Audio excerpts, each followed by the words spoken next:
أعوذ بالله من الشيطان الرجيم. بسم الله الرحمن الرحيم. وظللنا عليكم الغمام وأنزلنا عليكم المن والسلوى كلوا من طيبات ما رزقناكم وما ظلمونا ولكن كانوا أنفسهم يظلمون. وإذ قلنا ادخلوا هذه القرية فكلوا منها حيث شئتم رغدا وادخلوا الباب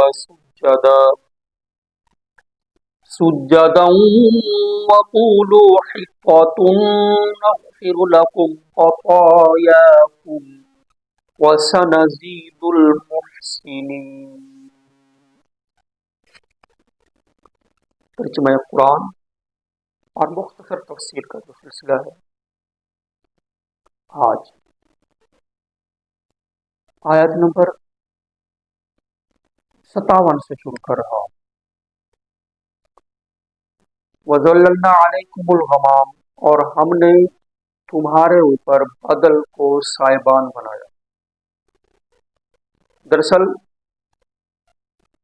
حضرت موسیٰ علیہ السلام نے فرعون سے نجات کے بعد بنی اسرائیل سے فرمایا، اللہ تبارک و تعالیٰ کا حکم ہے کہ ملک شام جس میں بیت المقدس ہے، انبیاء کی سرزمین ہے، اس کو آزاد کرانا ہے، وہاں جہاد پہ جانا ہے۔ تو بنی اسرائیل تیار نہیں ہو رہے تھے، بمجبوری حضرت موسیٰ علیہ السلام کے ساتھ چل تو پڑے، مگر راستے میں اور وہاں پہنچنے پر چھوٹی چھوٹی بات پر شکایت کرتے کہ ہم یہ مسئلہ درپیش ہے، یہ بات ہے۔ وہاں پر ایک میدان میں اترے جہاں پانی نہیں تھا، سایہ نہیں تھا، کھانے پینے کو نہیں تھا، تو حضرت موسیٰ علیہ السلام سے شکایت کی۔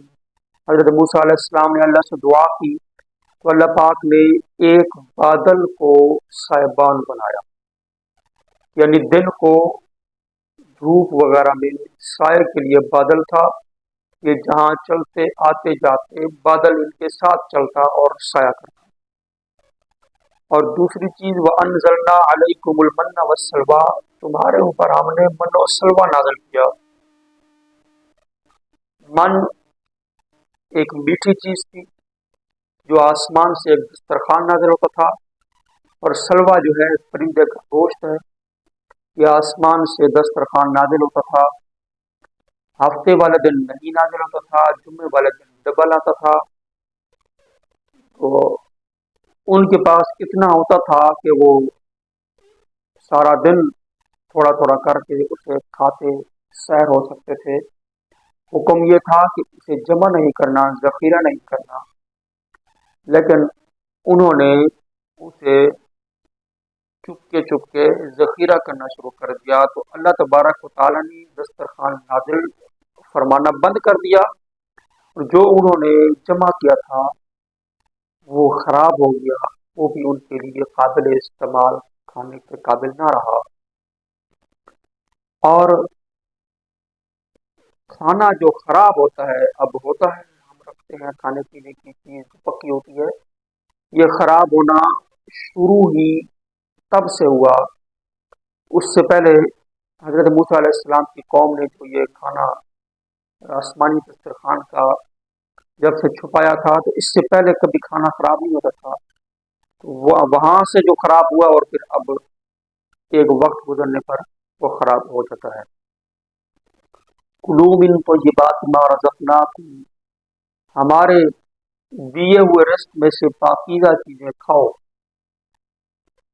وما ظلمونا ولکن کانوا انفسهم یظلمون، انہوں نے ہمارا کچھ نہیں بگاڑا لیکن وہ اپنے آپ پہ ظلم کرتے تھے، یعنی گناہ گار ہوئے۔